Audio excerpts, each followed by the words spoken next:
Okay, today I'm going to talk to you about X-rays. X-rays are a part of the electromagnetic spectrum that are found between ultraviolet and gamma rays. Because they're part of the electromagnetic spectrum, they're transverse waves that travel at around 300 million meters per second through a vacuum. So we're going to have a look at some of the uses of X-rays and some of the dangers. So the first thing that I'm sure most of us are aware of the use of X-rays, are X-ray images. So essentially they can be used to detect things like broken bones. Now we may know that that's the use, but how does that actually work? So let's imagine someone goes into hospital because they think they might have broken their arm. So inside, obviously we wouldn't be able to see this bone that's inside their arm, but this bone might have a fracture on it, and we want to see if it's fractured. We want to be able to tell if it's fractured. So what happens is they go to have it x-rayed. So what happens, the reason why we can create an image from this is we have this thing behind the arm, or whatever part of the body that we're x-raying, and we have this thing called a detector plate.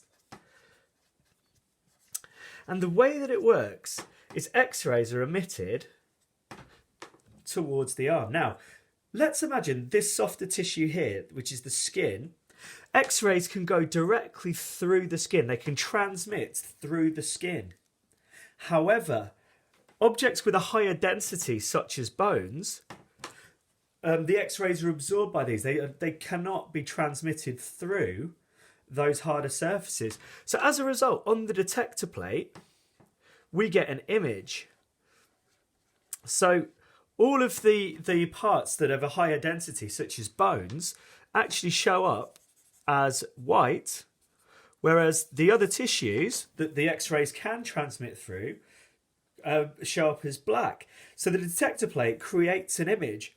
So the radiographer can then give this information to a doctor, who can then make a diagnosis about whether that bone is broken or not.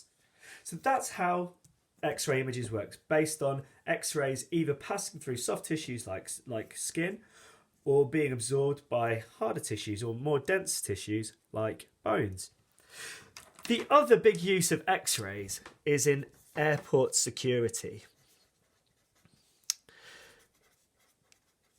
So if you've ever been on a plane before, you'll know that your bags go through, you have to put them on the little conveyor belt, and they go through a particular scanner. And that scanner uses X-rays. So let's imagine that's someone's suitcase there. Now it works in exactly the same way as before, as these X-ray images here. So again, it's all about using X-rays that can pass through less dense materials, or materials of a lower density. But let's say if there was something of a higher density in there, let's say someone had a weapon,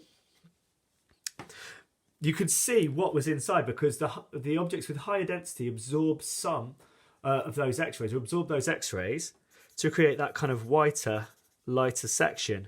So then you can clearly see the kind of objects and the shapes of the objects that are in the suitcase. What can then happen is they can double check the bag, they open it up and they check what's inside to make sure that it's safe. So this is a way to keep people safe at airports, meaning that people can't bring substances onto planes that they shouldn't have. Now, if we have a look at where X-rays are in the electromagnetic spectrum, we can see they're right up this end here. Now this means that they are potentially quite dangerous.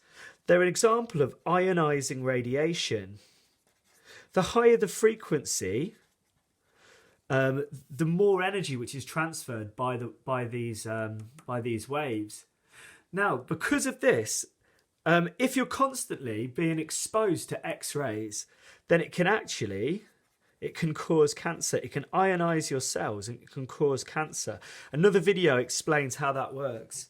Now, this is why radiographers, when they're taking an X-ray, the person doing the X-ray, they actually leave the room when you're having it done. Because if they were constantly being exposed to X-rays, then they could potentially have much higher risk of getting cancer. Now, this doesn't mean if you just have one X-ray, it doesn't mean you're going to get cancer. But if you were constantly being exposed to X-rays, it would massively increase your chance of getting cancer.